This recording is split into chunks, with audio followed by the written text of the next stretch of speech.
Hello guys, I hope you had a good weekend and I right away need to ask you a question to which I presume you know the answer.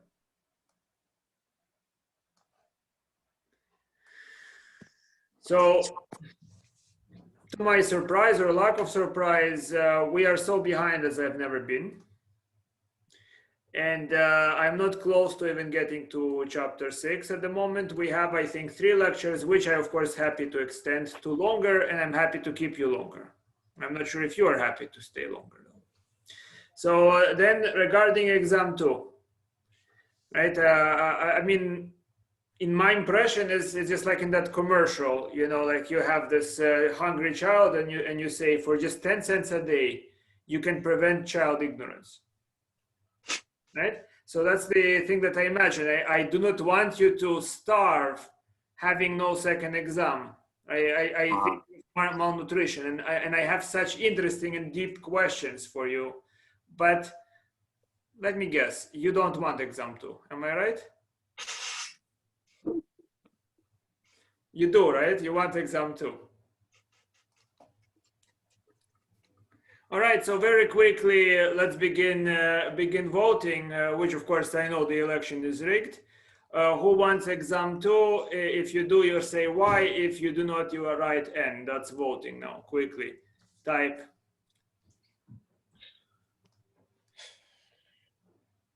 What do you know? Landslide. Okay, congratulations. You have no exam 2. You just have the final, and that would be whatever garbage we manage to cover, right? Whatever we manage to collect.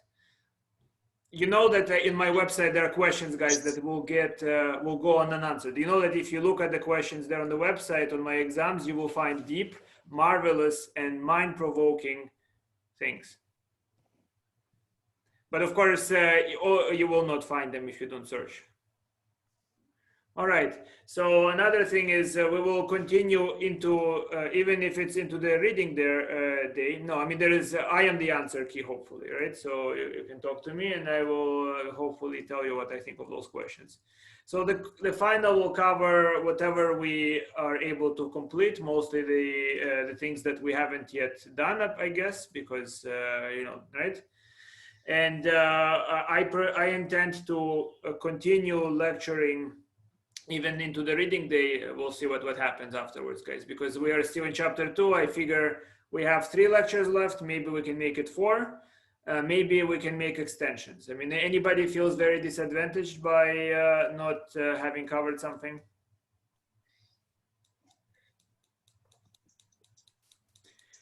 No, what I'll do is, I mean, you will get 100 for exam 2. Yes, it's completely ridiculous. I know, right? I mean, it just take this university and destroy it and make a mall out of it. I agree.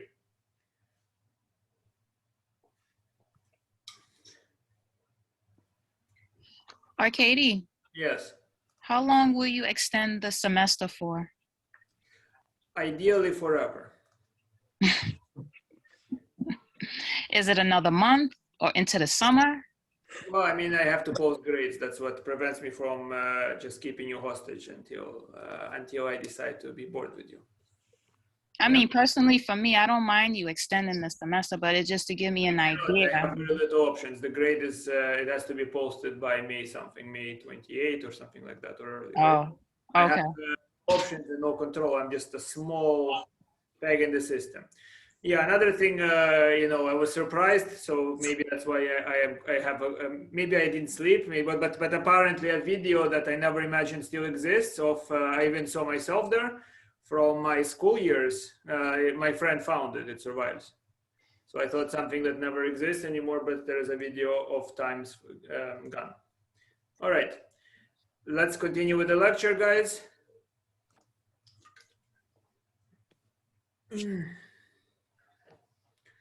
Yeah, I saw myself from elementary school. Pretty interesting.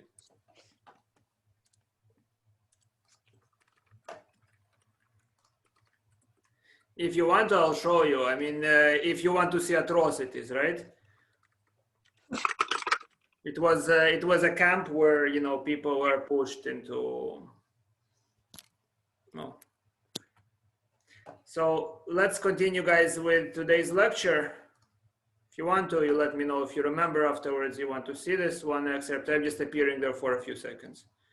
It was a funny thing. And not by my will.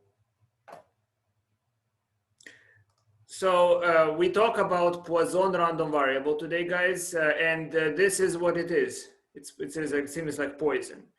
A random variable x takes on the values 0, 1, 2, basically integer values, is a Poisson random variable with parameter lambda if the probability that x is equal to k is e to the minus lambda, lambda to the k over k factorial.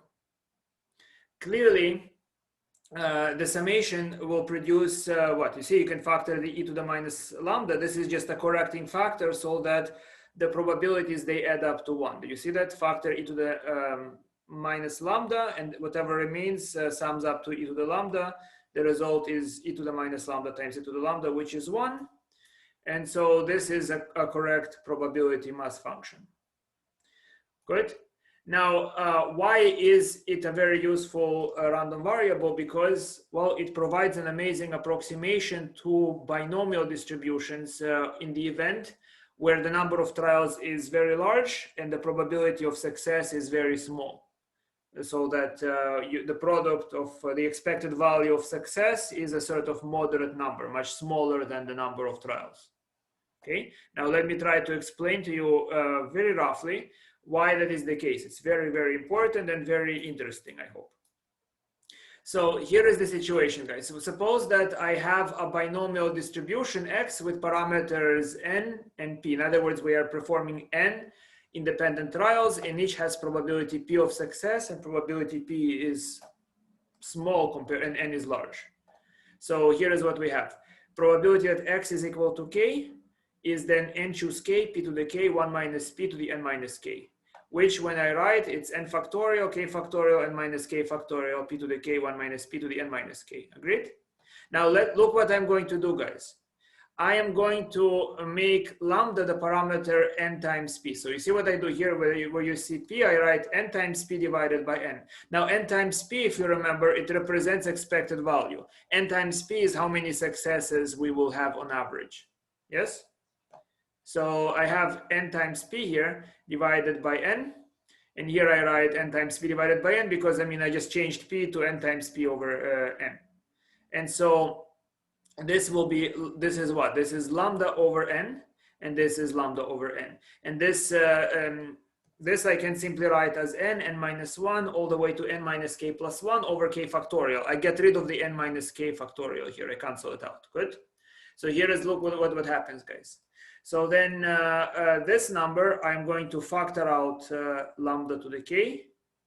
And here what I have is 1 minus lambda divided by n to the power of n divided by 1 minus lambda to the n to the power of k. Do you see? I just broke this part apart. This is the 1 over k factorial. And then I distribute the n. You see, it's n to here, this n, then to n minus 1, to all of them. Each of them has a copy of n. So I just write it as a product. Everybody understands up to this level, guys, how I decomposed it? Lambda is n times p. Here it is, guys. It's n times p. Look at it. I just broke a binomial formula into this. You see, n choose k is this expression. This is the same as p to the k. This is the same as 1 minus p to the n minus k. Agreed? I'm going to label n times p as lambda. That's the expected value. You see, I'm saying this is roughly going to be a particular number.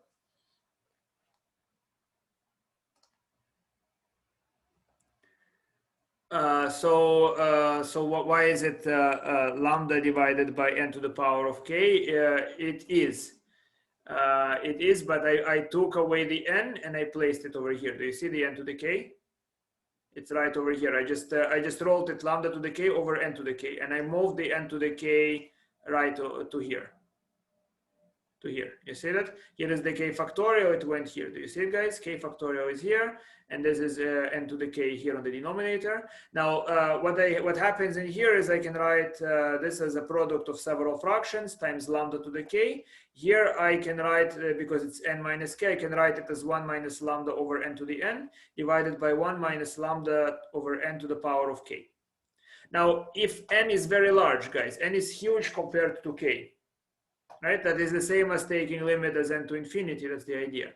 So if n is very, very large, do you see that this is essentially like ratio of n over n, n over n, n over n. If n is much larger than k, significantly larger than k, then each of the fractions I multiply together are just like multiplying number 1. Yes? Yes. And so what do you have here, guys? So this product, this limit here is simply 1. You say this is all 1.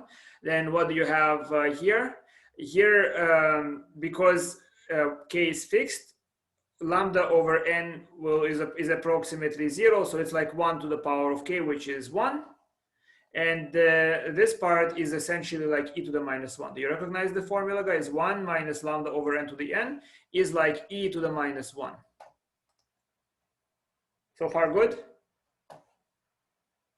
So what do you see, guys? So if n is significantly larger than lambda, so the number of trials significantly larger than the expected value, that means probability of success is tremendously small. We have so many trials, but the probability of success is tremendously small even compared to the number of trials. Very unlikely to see success. Good. And this, guys, has very, very interesting consequences, as we will see in a moment.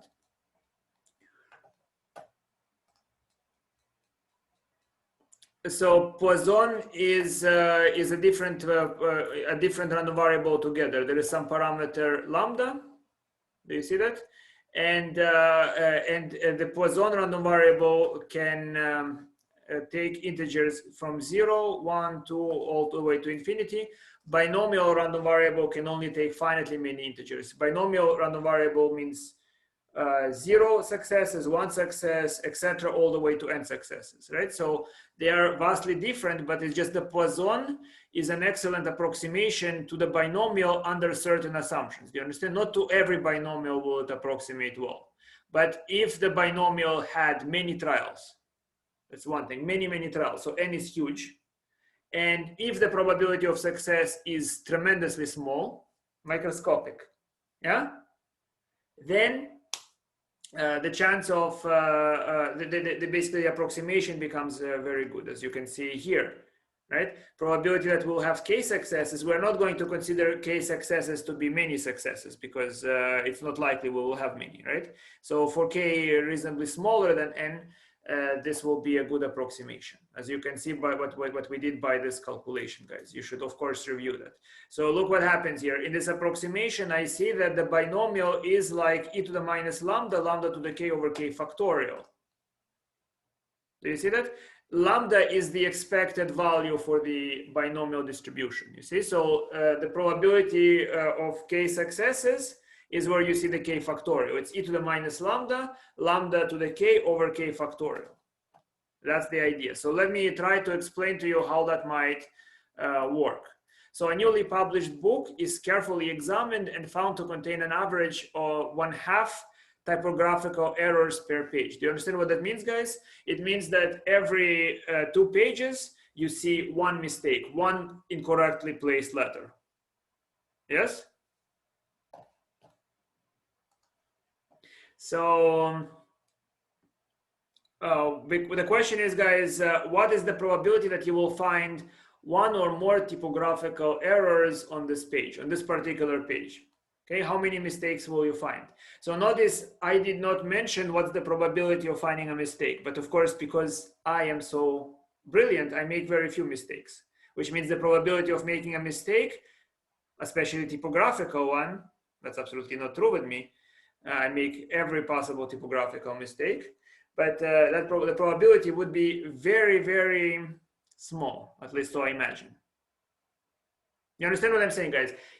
I am this person that makes very few errors. So on this page, you will see very, very few errors. That's very unlikely you will see an error. And we can imagine each letter is like a trial where the success will be to make a mistake. That's your type of success. You like it, right? Success is when you make a mistake. But the thing is, making a mistake is very unlikely. So you have like many, many, many letters, and one of them will be incorrect. Okay, we are told that on average we will find one mistake on 2 pages, or 1/2 is the error. You see, so what do we know? So we know that the number of letters is n, and n is large, and the probability that a letter is out of place is p. So we can imagine that we just look through each letter, and the probability of each of them is p, that it's not in the right place. So then the expected number of errors is n multiplied by p, and it's given to us as 1/2, because we kind of added up all the errors and divided by the number of, we just kind of did several pages. We saw the number of errors divided by total number of, trials, and we see that this is the expected value. It's 1/2. So the probability that there will be more than one error is 1 minus probability x equal to 0, which is approximately, guys, 1 minus e to the minus 1/2. You see? And therefore, the probability that there will be more than one error is about 39%. Do you understand the idea, right? So notice I presumed, you see, I imagine that I'm dealing with a binomial. It's not exactly true. Right? I mean, maybe the mistakes I make are not independent, but I simplified my assumptions. I said that imagine each letter is correctly placed where it should be, with very high probability. And therefore, the probability of one letter misplaced is p. And that will not affect other misplacements. That's at least what I assumed here. So I presumed I have a binomial with many, many trials and with very low chance of success, in such a way that the average number of failures is 1/2 per page. So that's where I get e to the minus 1/2. Do you see that? That's where I used the Poisson approximation.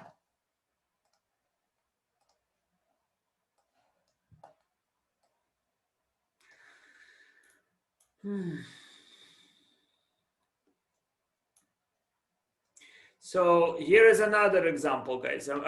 So this is very interesting, of course, if you consider, let's say, how old is the planet, or how old is some artifact that you find, let's say carbon dating. So what happens is that radioactive materials, they decay. In other words, the atom spontaneously breaks apart and it releases some particles, whatnot, right?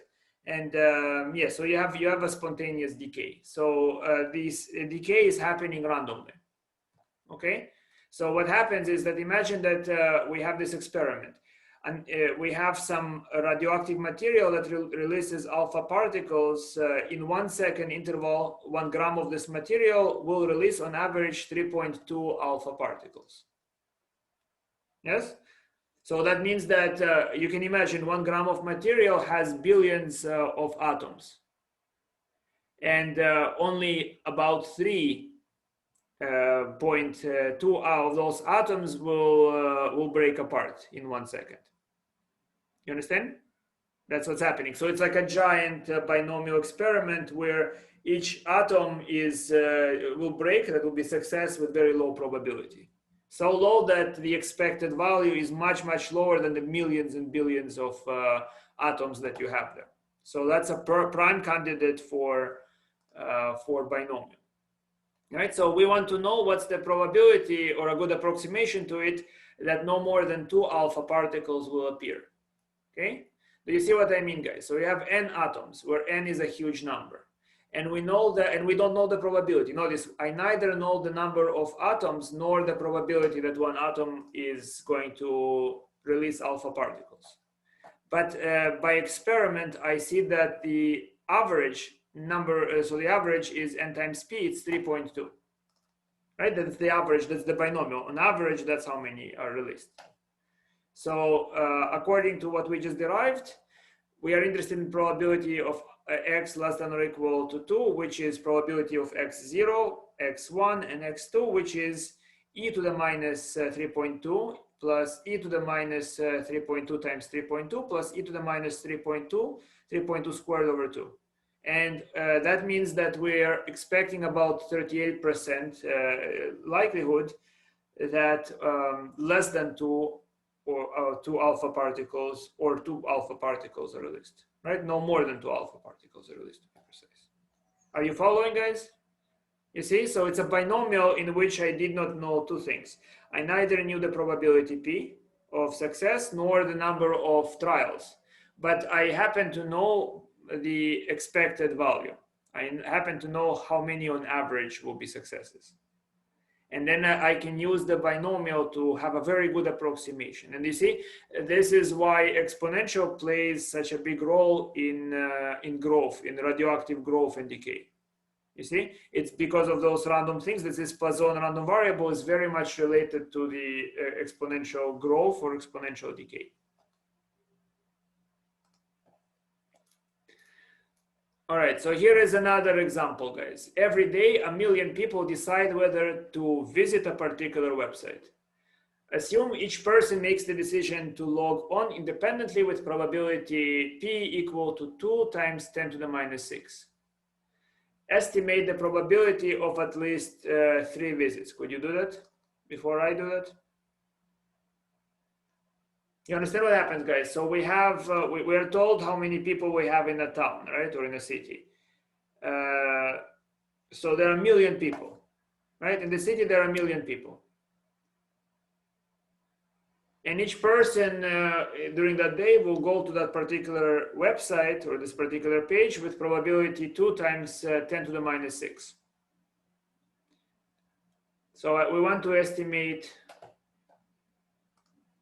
estimate the probability that today we have at least 3 visits.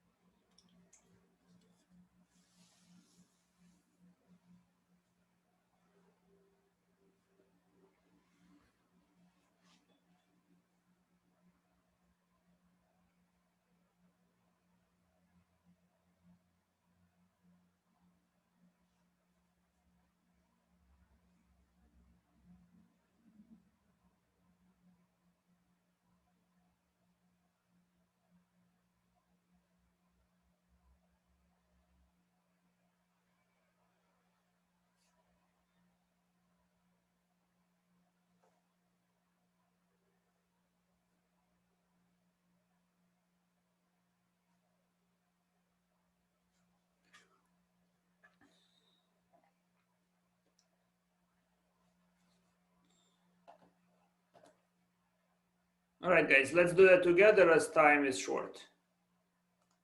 So what's the situation, guys? Think about it easily. So we have a binomial random variable. We have a binomial random variable. And the probability of success is 2 times 10 to the minus 6. Do you agree? So that's a visit. One visit is one person, 2 to the times 10 to the minus 6. So this is the probability directly, right? So the P is this number. So it would be 1 minus that I had 0 visitors, I had 1 visitor, or I had 2 visitors, right? That means I had now 3 or more. So this number can be difficult because it's huge. This is the exact number, right? So what do I do here? Instead, I can apply Poisson, guys. I can know what's the average number of visits I should have. You agree? So it's the probability multiplied by number of trials. We spent so much with binomial. Do you agree? So on average, we're expecting 2 visits. Do you agree? Because probability is 2 times 10 to the minus 6, and there are 1 million people, 1 million trials. So on average, 2 successful trials. Do you see that the average is so much smaller than the number of trials? So it's a perfect candidate for the Poisson, because what are we told to do when we calculate with Poisson? We are told to just set lambda equal to the expected value of the binomial. That you should understand if you derive the proof. You understand? Just take the binomial, break it apart, and realize that it looks like e to the minus lambda times lambda to the k over k factorial. Yes? It's basically all a matter of this, guys, which you need to do by yourself. I mean, you should first close the book when you go home and do it by yourself. And this is that formula. This is the derivation you should be able to carry out. You see, you begin with binomial and you should end up with this approximation. If you can do that, that means you understand somewhat why that would work. Yes, it's recognizing the exponential within it. So lambda is 2, which means I take e to the minus 2 as the correcting factor, the constant, right? So this is what happens here. So the situation is that x is less than 3 should mean 1 minus e to the minus 2 here, and here is e to the minus 2 times 2, and this should be e to the minus 2 times 2 squared over 2. Do you see that? And this is the quantity that I obtain. And so the probability of getting here I made a mistake. I meant bigger than or equal to 3. Do you agree, right? Because I removed 0, I removed 1, I removed 2. It's bigger than 3. So the probability that I have more than, that's a typographical error. That has to do with it. That has to do with Poisson. So the probability is 0.32. So about 32% chance that more than 3 people will be on the website. Yes? It's a much, much better Poisson approximation to how many people will visit and look at my prior second exams.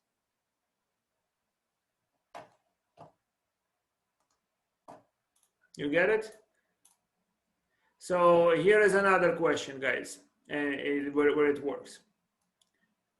Okay, so to prove that it would work in all those cases is quite challenging, although it is somewhat intuitive, is that if it's similar enough to binomial, then Poisson is a great approximation, amazing for certain situations. So here is an example, guys. So there are k distinguishable balls and n distinguishable boxes. The balls are randomly placed in the boxes with all n to the power of k possibilities equally likely. So I cannot tell you why, because I lived in the caves, but apparently this is an important algorithm in computer science. Okay, so the question is first is to find the number of empty boxes, the expected number of empty boxes. Do you understand what happens here, guys? So you have balls 1, 2, 3, all the way to k, and each ball is thrown. So how many balls did I say? I said k balls, right? And n boxes. And each ball is going to box 1 or box 2 or box 3 or box 4 or box n. The question is how many boxes do you expect to be empty at the end of the process? No, you can take all the balls can go into the same box, right? So each ball just goes into one of those baskets, and your question is, what's the number of empty baskets? Okay, you should see if you can calculate it fast, guys.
All right, guys, let's do it together then, I suppose. So, guys, you should know that a very great way to calculate expected value is that expected value of sum is sum of expected values, yes?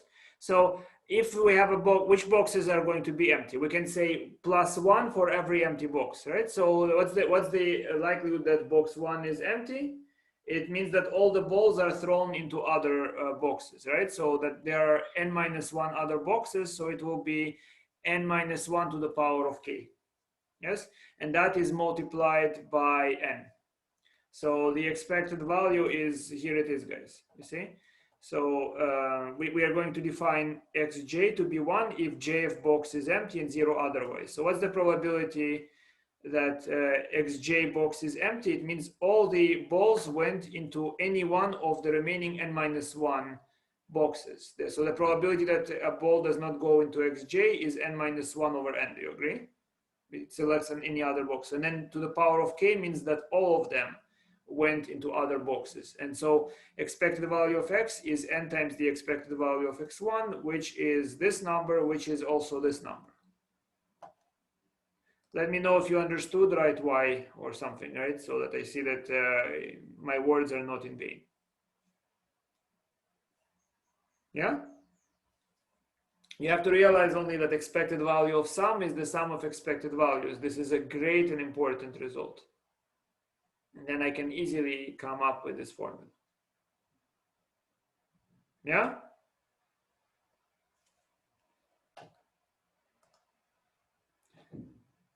And the rest of you guys, you got it?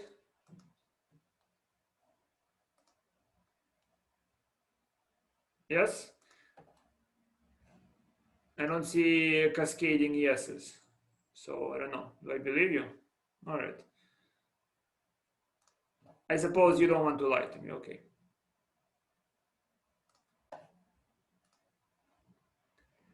So next question, guys, is find the probability that at least one box is empty. Let's try to find the probability that there is at least one empty box.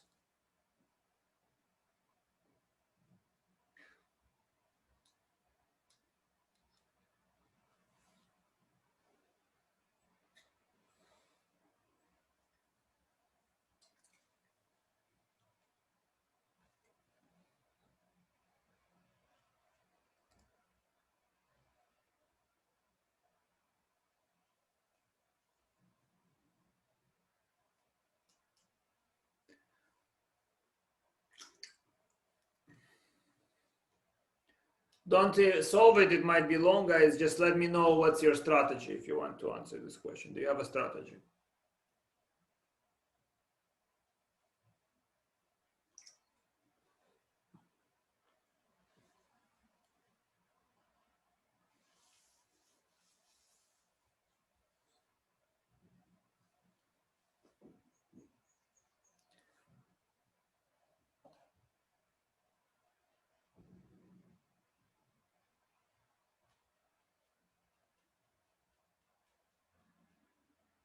All right, let's look at it together then. So you see, guys, this one is a case for inclusion exclusion. The probability is not easy to solve directly, right? So what you do is, at least that's what I did, I say E1 is the event box 1 is empty. All the way to En is the event where box n is empty. And so the probability that one of them is empty is this. And so it's the same as by exclusion inclusion formula, summation r equal to 1 to n minus 1 to the r plus 1. Any combination of r of them empty. Now, now what is this, guys? I can replace the summation. I mean, there is symmetry here. How the summation here is over n choose r terms, right? Because I choose to combine any of the r terms. Remember the inclusion exclusion formula from second chapter. So we get this probability. Now, what's the probability that E1 all the way to ER is empty? It means that those are the boxes that were skipped. So that means that each ball went into any of the remaining n minus r boxes. So it's n minus r divided by n to the power of k. This is this formula. I cannot think of a way to make it simpler. Yes, I just have the summation. This is the probability that at least one box is empty. You understand the idea, guys? Inclusion exclusion formula pretty much, and everything else follows. Yes? None of you are confused? Do you understand how I replace the summation by n choose r? Yes? What is the inclusion exclusion formula tells you to do? Add up the probabilities of every single event, subtract the probability of every pair, add the probability of every triple, and so on, right? So the general term is considering probabilities of any combination of r events. Now, by symmetry, the summation is over n choose r outcomes, because how many groups of size r are there? N choose r, of course. Good? So I just replaced the summation. Here I had symmetry. It was easy to accomplish.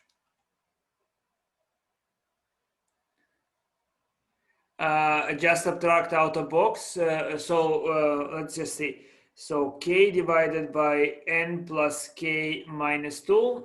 So first, why k divide? So there are k balls, right?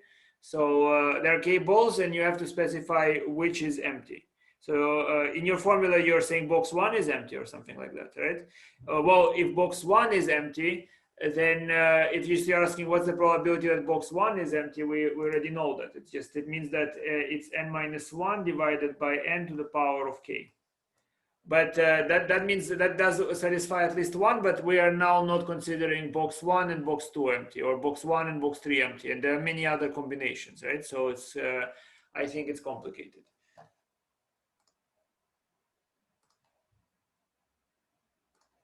Now, guys, see, let n be 1,000. So we have 1,000 boxes, and k, the number of balls, is 5,806. Find a good approximation that at least one box is empty. Okay, I do not know what it is in computer science, but I guess there is something there. Some sort of sort algorithm or who knows what. But if you study computer science, maybe you know. So how do you do that? Good approximation, guys.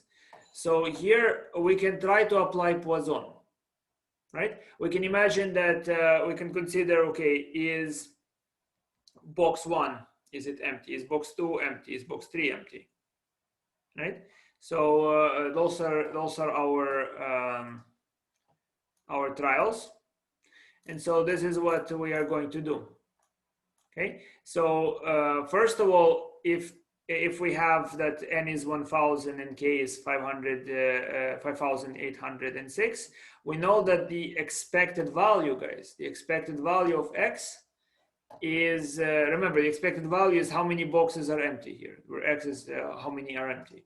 Expected value is then going to be 1,000 multiplied by the probability that the first box is empty, which is 1 minus 1 over 1,000 to the power of 5,806, which I can upgrade to e. Do you see? So it's 1,000, 1 minus over 1,000 to 1,000, 5,000, blah, blah, blah. So this is like what? What is this number, guys? You see what I did here? I raised it to the power of 1,000, and here I should divide it by a power of 1,000, so to speak. So it becomes 1,000 e to the minus 5.806. It should be divided, right? Not multiplied, divided. And so what you get is this number is approximately 3. The expected value is approximately 3. So we are on average expecting 3 boxes to be empty. You understood how I calculated it, guys? No. Fair enough.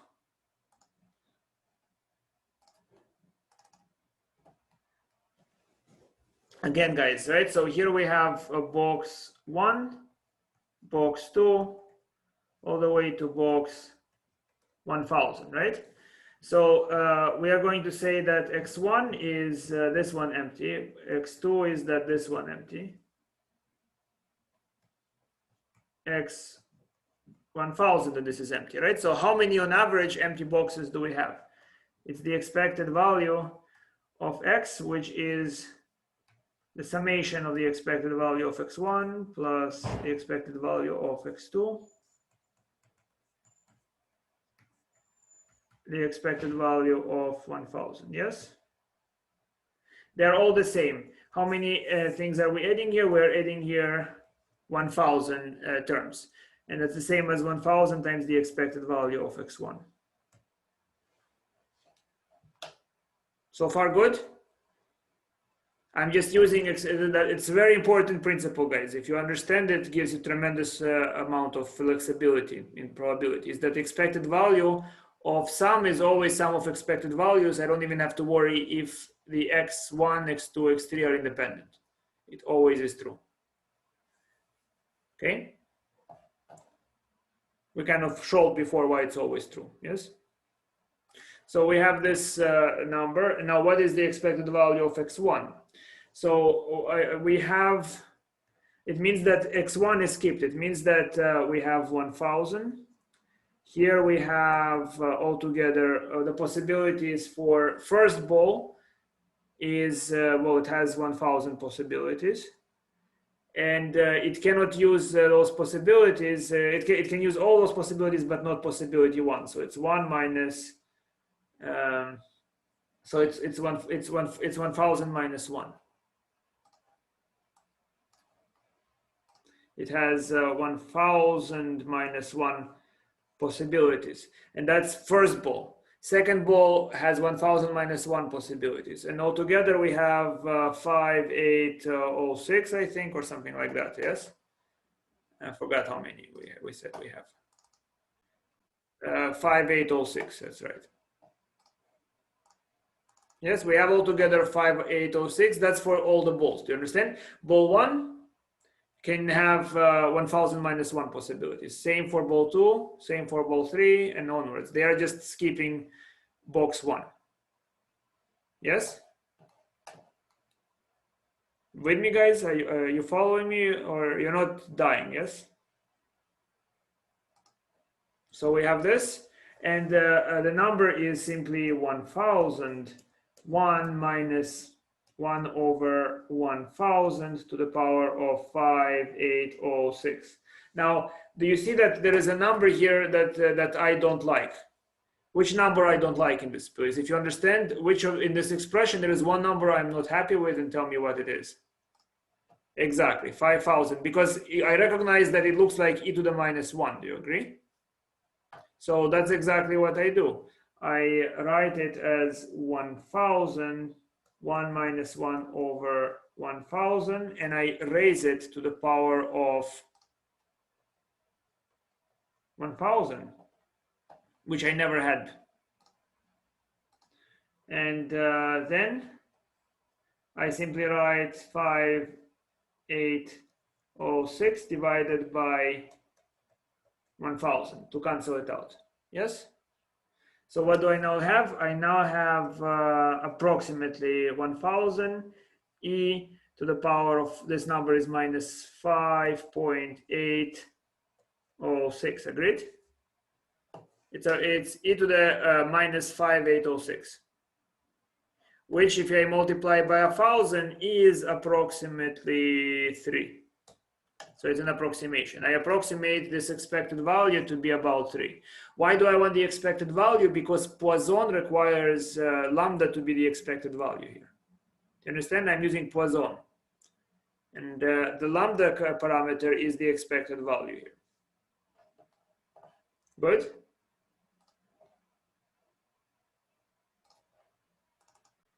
And so what are we getting next, guys? So we have now Poisson parameter with approximately lambda equal to 3.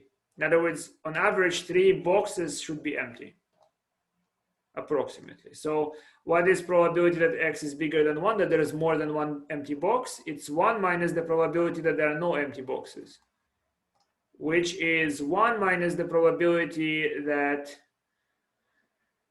that we have 0 empty boxes, and that's 1 minus e to the minus 3, which is about 95%. You understand? 95% likely that at least 1 box is empty. Good?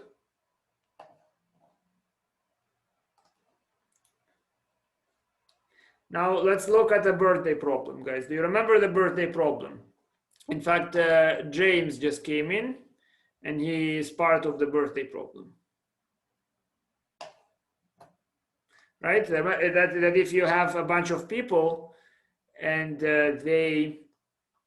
what's the likelihood that they share a birthday, right? So remember that we found out that if you have more than 23 people, the likelihood that at least 2 people have the same birthday is bigger than 50%. Yes? So in this situation, guys, so suppose we have, so how many, if n people in a room, what should be the minimal number of people to make it at least 50%, right? How do we figure out this number 23? Okay, so here is one way to go about it, right? If n people are present, there are n choose 2 birthday comparisons. You agree? N choose 2 birthday comparisons. The probability of an individual match on those comparisons is 365 over 365 squared, which is 1 over 365. Do you see why I get this individual match? So it means what? 2 people, if they have randomly birthdays, one person has a birthday on one of the 365 days, another person has a birthday on one of the 365 days, and there are 365 days on which they can match. They can match on first day and second day all the way to 365. So this is the probability that 2 people match. Yes? And then what's the expected number of matches, guys? Independence is not needed. Do you agree? Remember, expected value is summable. So the expected value of matches is 1 match multiplied by n choose 2. By the number of trials. It's the probability of success multiplied by the number of trials. So the number of matches is n times n minus 1 divided by 2 times 365. And I can let this be equal to my lambda. Right? In Poisson distribution, I let it be lambda. Now let's look at this situation now, guys. So then the probability that we're looking at this situation, the probability that y is bigger than or equal to 1, where 1 is 1 match. You see, I'm interested in the probability of having 1 match or more is more than 1/2. So I set this equation. You see, probability of this Poisson random variable with this parameter being bigger than 1 is bigger than or equal to 1/2. Now what is this? This is the same as 1 minus probability that the Poisson is equal to 0 is bigger than 1/2, yes? Which is what? Which is the same as, you move the 1/2 in here, and the probability there is that 1/2 is bigger than this number. Do you agree? You see what I'm doing, guys, right? I'm just solving for n, because if this happens, I can control n and make this number small. So what here in this equation will make this expression smaller than 1/2? I mean, just solving it, you can just take exponential. So this is e to the minus 2 is this, and which means that ln of 2, you see, we have this number must be bigger than ln of 2. And that means that n times n minus 1 is bigger than or equal to approximately this number. I use quadratic equation. This is quadratic. And I get that n must be bigger than 1 plus root of 1 plus whatever this root, a number in the root over 2. And when you simplify, you get that n should be bigger than or equal to 23. You see? So that allows me to figure out that you should have 23 people or more so that this probability is bigger than 1/2. That's how, if I have a lot of people, I can be almost certain that I will have success.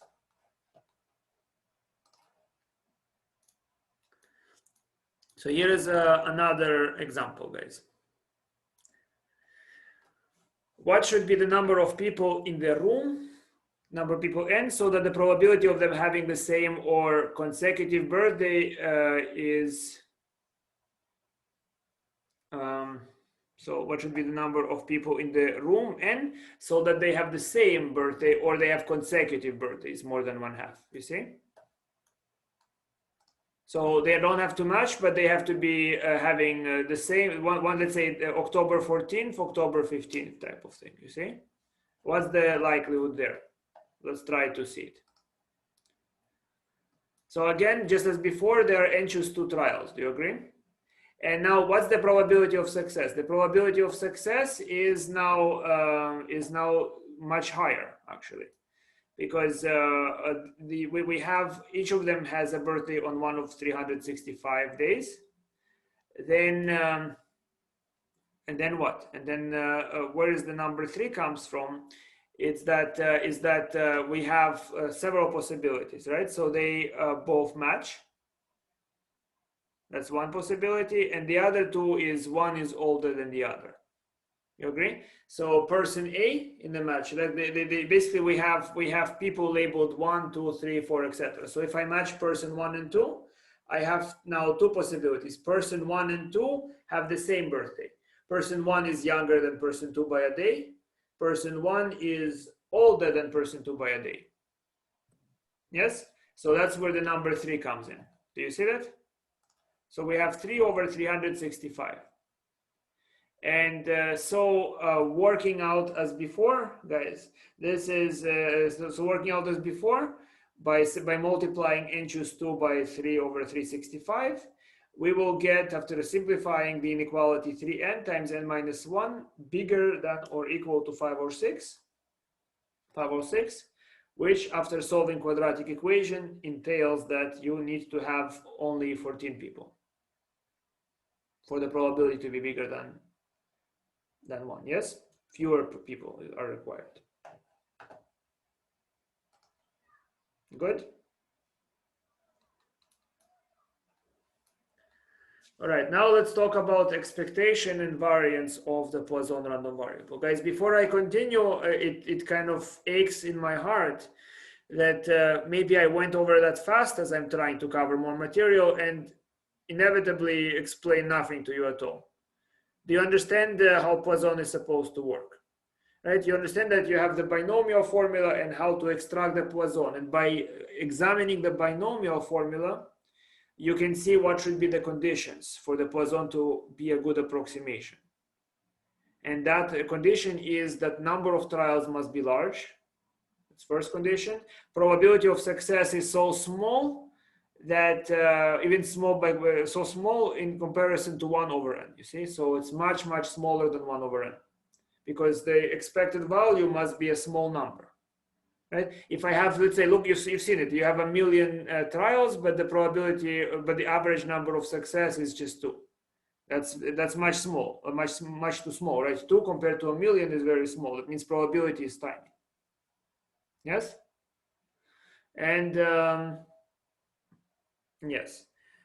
And then the number of successes that you are requiring should not be exceedingly large, which is of course very natural because if probability is very small, you are not going to see lots of successes. Well, there is no limit, you see, and the exact, every time you switch from one to another, you can create mistakes, right? So in this class, I mean, I would say it's just, you can think that the mistake that you are making is, you can just judge qualitatively, well, the mistake must be very small, right? Because I mean, if you're dealing in millions and billions, the mistake is going to be invisible, right? But if it's getting smaller, there are other distributions that have that purpose. So for example, we can use the normal distribution. We can use other things for different purposes, right? Here, we can approximate things using Poisson, and they don't have to be binomial distributions. They can be weakly dependent. That works all the same, right? Roughly speaking, you can see in the derivation why and when it should work. It works perfectly in the case where you don't even know the probability of success and you don't know the number of trials, but you know that the probability is very low and the number of trials is large. Yes? So you can combine P and N into P times N, which is the expected value, and that is the parameter of the Poisson. You use that, the expected value, as the lambda parameter for the Poisson, which I always called gamma because it looks like the Hebrew letter Gimel, at least until I got used to it. FYI. All right, so let's calculate expected value, guys. So first of all, we are expecting that since the Poisson is simulating a binomial, then they would have similar expected values, right? So we expect that since lambda is the expected value of the binomial, lambda should also be the expected value of the Poisson. Agreed? Now, the variances of the Poisson should also be similar to the variance of the binomial. Do you agree? Because it simulates a binomial, they should have similar expected values, similar variance. So that's, but what is the variance of a binomial random variable? It's n times p times 1 minus p. And p is very small, guys. Do you see that? So 1 minus p is like 1. So we expect the variance to also be lambda because of that. You understand what I'm saying, guys? I called it in my calculus classes, I call it the stand double. So if the Poisson is a good stand double for some binomial distribution, it should have very similar expected value and variance. Yes? And that's what we expect. We're going to prove that, of course, right? So the variance of a binomial is np times 1 minus p, but 1 minus p is invisible. It's almost 1. Do you agree? Because p is such puny. So the variance is also looking like n times p for the binomial that we're approximating, right? If this is not looking like 1, then it's not a good approximation, of course. So we expect variance to also be lambda. Both expected value and variance are the same. So let's try to see that this is the case, guys. So what's the expected value of y? It's e to the minus lambda summation where I put a k here. Yes, this is the infinite series with the k. Now I can cancel out the k and I get k minus 1, and here is the lambda. I can factor out the lambda and I can reparameterize to get the same original summation. Do you see that? So what I did, in case you are not noticing it, what is this? This is simply e to the minus lambda times lambda, and this summation is k equal 1 to infinity of lambda to the k minus 1 divided by k minus 1 factorial. But do you see that that this is the same thing as just this summation? J equals 0 to infinity lambda to the j over j factorial, which I can also label back into k. That's what I did here. You follow? I'm not looking at the letters, guys, again, right? I just understand what the letters are supposed to mean. I'm just, what am I seeing here? I'm seeing the same original summation that I did when I was looking at the sum of the infinite series that converges to e to the lambda. This is convergent. This part is just the convergent series to e to the lambda. So I can write it like this. Good?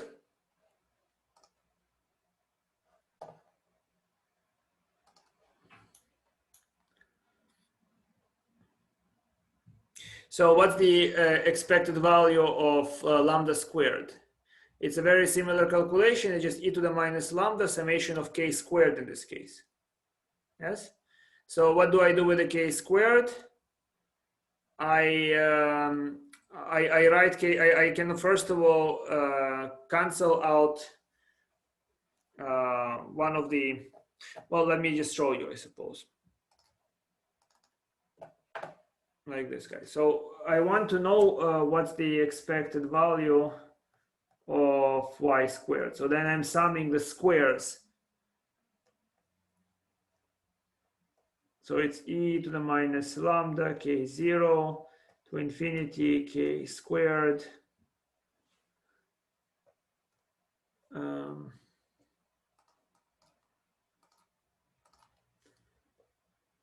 lambda to the k over k factorial. Agreed? So what can I do with this expression, guys? Well, I can first of all, I can cancel out one of the k's. So it's e to the minus lambda, and then here we have summation k equal to 1 to infinity lambda to the k over k minus 1 factorial, and there was an extra k remaining. Are you with me? I took 1k, canceled it to the k factorial, we have this. Now, what happens here? I can reparameterize it. So it's e to the minus lambda. First of all, I can factor a lambda. Here then we have summation j equal to 0 to infinity. And then this would be j plus 1, lambda to the j factorial. Are you with me? Or did I skip too many steps? Can I just back up for a second? So Yes. you switched to k equals 1 just because you can't have a negative. Well, I mean, it's just the 0. I can ignore the 0, and you know, the summation might as well begin with 1, because I have k squared. First, I have 0 times the number, so 0 times the number will be 0. I might as well begin the summation at 1. Okay, thank you. Yes, and then do you see how I switch to the j here, guys? Yes. It's just I can factor out a lambda, right? So this can be here written as lambda, and here I have k minus 1, right? So I can label j as k minus 1, and then k is j plus 1. Yes? Everybody sees that, right? I prefer to keep the same letter, but just in case it bothers you, what I did here is I labeled this thing as j. And so this thing here is j plus 1. Agreed? Now what do I get next? Is then guys, I can break the summation. So the summation is e to the minus lambda lambda times the summation to infinity j equals 0 of j lambda to the j over j factorial plus the summation j equal to 0 to infinity lambda to the j over j factorial. And what do I get? This part here, guys, so once I distribute the e to the minus lambda, this becomes lambda, and this becomes, this is the expected value, this times that is the expected value of the Poisson, so it would be lambda. And this through here is this through here is so this is the expected value, so this is here once I distribute it, it's lambda, and this is 1 because I distribute this to here, it's just 1. Yeah, clear? So this is my expected value of y squared. It's lambda times lambda plus 1.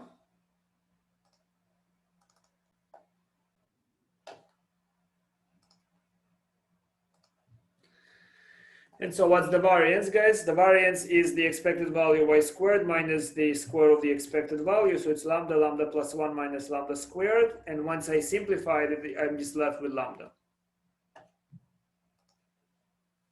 Yes? That's infinite series, guys, and I hope you have facility with those.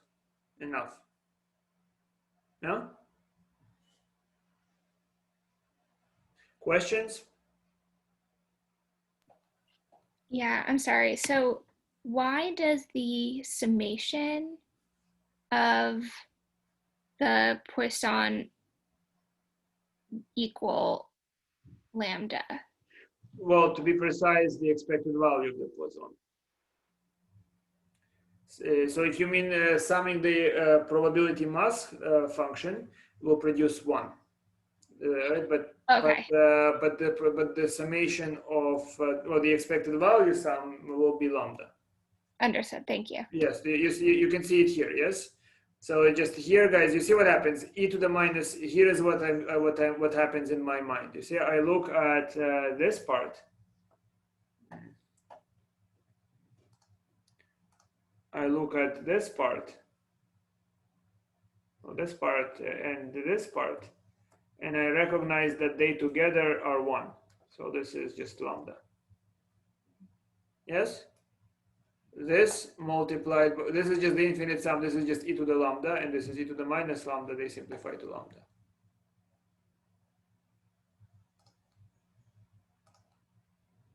Good? And for the expected value, I mean, it's just algebra, guys. So this is just the way you push it through, you do transformation here, and you have this result. And we already expected that this should be solved because of the approximations. Because if it's to approximate the binomial, it should have similar expected value and variance.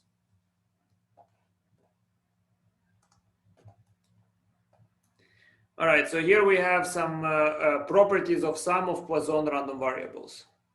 If x is Poisson with parameter lambda 1 and y is Poisson with parameter lambda 2, and these variables are independent, then x plus y is Poisson with parameter y lambda 1 plus lambda 2. Okay?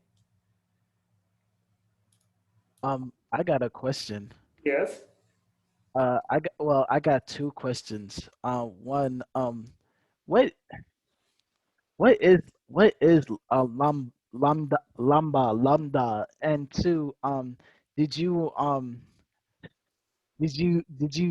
like the joke that I sent last week? I didn't see your joke that you said last week. Okay, You then have to never mind. send it again. Oh, I don't want to send it again, Professor. No, say it again, don't worry. It's fine. All right. I'm not very curious, so you'll have to send it. Oh, okay. Good. Good. It's okay. I mean, you see, no worry, right? Yeah. I lost anyhow all my last scruples, so I mean, you should not feel ashamed what you say or. All right. All right. So let's see here. If x is Poisson with parameter lambda 1 and y has parameter lambda 2, if they're independent random variables, the summation will be Poisson, and the parameter will be lambda 1 plus lambda 2. Okay. Now let's see why that's the case, guys. How do we do that? So we are going to consider probability or that x plus y is equal to k. You remember that, guys? X plus y is equal to k. It means that x can equal any number from 0 to k, and then y must equal to the number that complements to the summation k. So if x is j, y has to be k minus j. Do you agree? And so the summation, here is the probability. You see, the probability that x is j and y is k minus j, because of independence, is the product of probabilities. So far clear?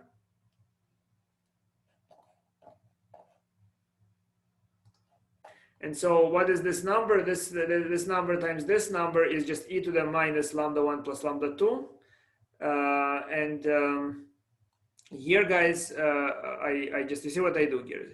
J factorial, k minus j factorial, they add up to k. So I multiply here by k factorial and I divide by k factorial. So what I have here is summation j0 to k, k factorial, k minus j factorial, which is k choose j.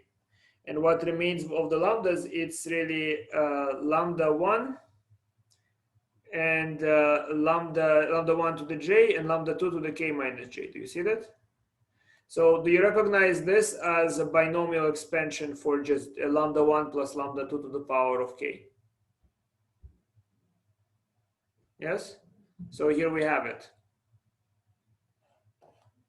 Easy verification.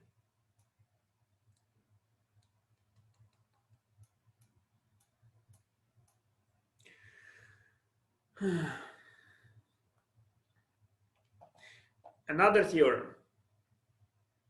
If x and y are Poisson random variables with parameters lambda 1 and lambda 2, and x and y are independent, then the probability that x is equal to k, given that x plus y is n, is binomial distribution. You see, if I know if x and y are independent and I know that x plus y is equal to n, then how many of them were attributed to x is going to be binomially distributed. Okay, maybe you don't understand what this formula is saying. Let me try to explain it maybe this way first. Here is an example, right? So, I mean, everybody has forgotten about the post office, but suppose that's not the case. Number of people entering post office at any given day is Poisson random variable with parameter lambda. Show that if each person who enters the post office is a male with probability p and a female with probability 1 minus p, the number of males and females entering the post office are independent Poisson random variables. That's what we are giving in this example. Okay, so what we're saying, guys, is that the number of people is parameter lambda. So on average, we have lambda number of people going through the office a day, and it's presumably a busy day, so we have a lot of people possibly could go in. So what we're doing here, guys, is we want to know how many males we have and how many females we have. And Z is just in general the number of people. Yes?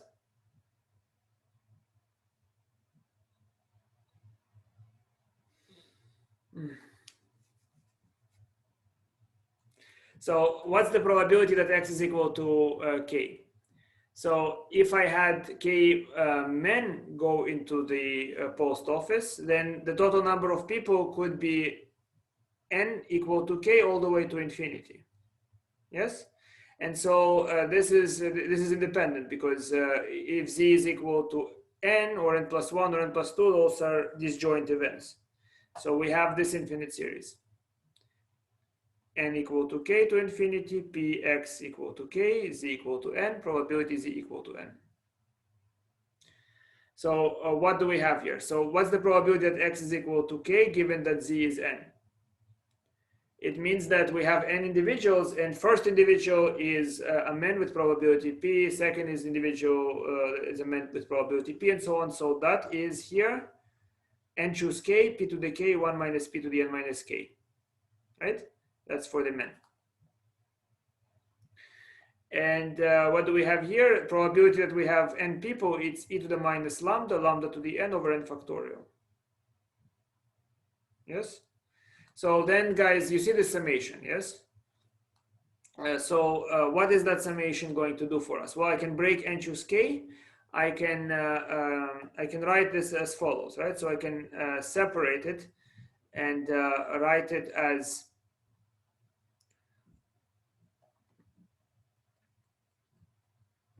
you can see that I can distribute I can write e to the minus lambda as e to the minus lambda P and e to the minus lambda 1 minus P. Yeah.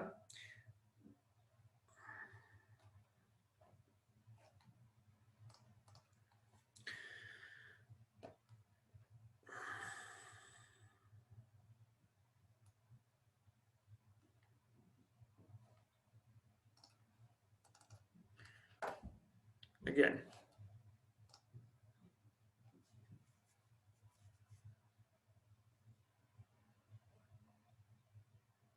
Yes, funny, James. Thank you. Yeah, again, guys. Yeah, here is that calculation. Just see if you can follow me a little longer. So probability that X is equal to K.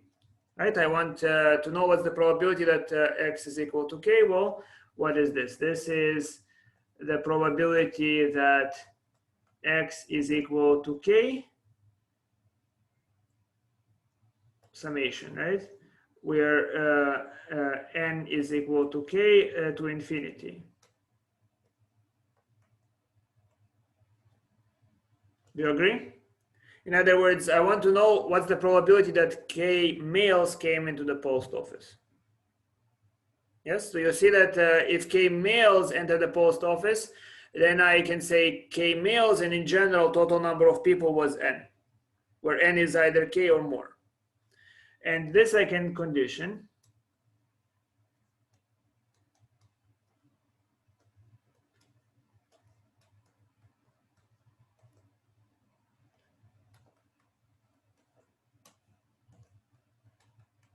You agree this is by conditioning, right? So what's the probability that X is equal to K given that Z is N? So we have N people, and K of those people are male. And we know that each independently is a male with probability P. So what is this? This is N equal to K to infinity. Which of those N people is a man? times the probability of getting k-men, 1 minus p of to the power of n minus k of getting non-men. Yes? Good?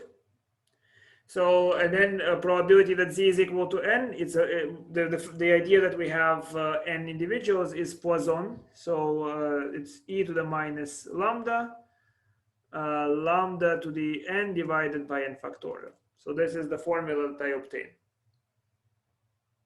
Yes? And so what next? So I want to combine information here. So we have p to the power of k and 1 minus p to the power of n minus k. So what I can do is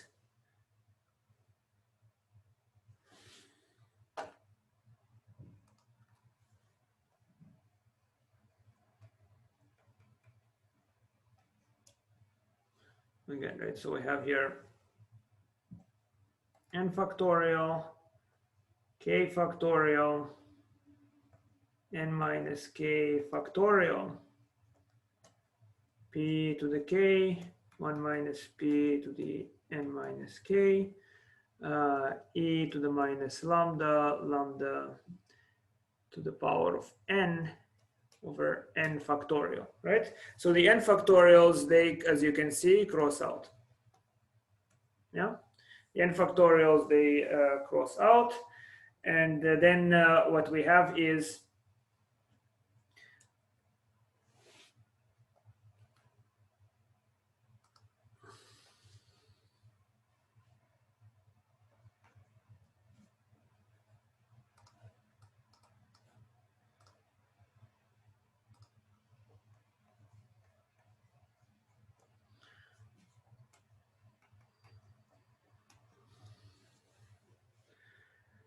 so I can break apart, I can have a lambda to the n.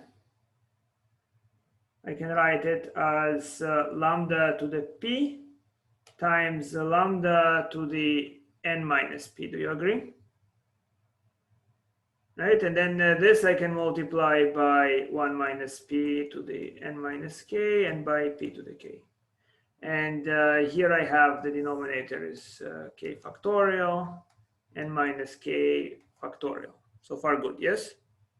And here I can write e to the minus lambda as e to the minus lambda p times e to the minus lambda 1 minus p. Agreed?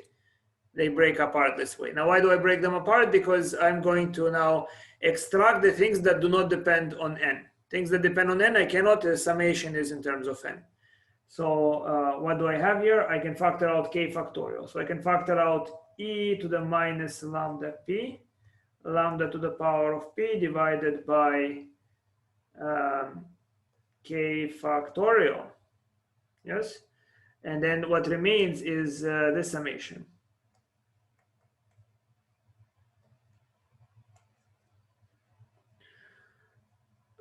So it's the summation, it's e to the minus lambda 1 minus p.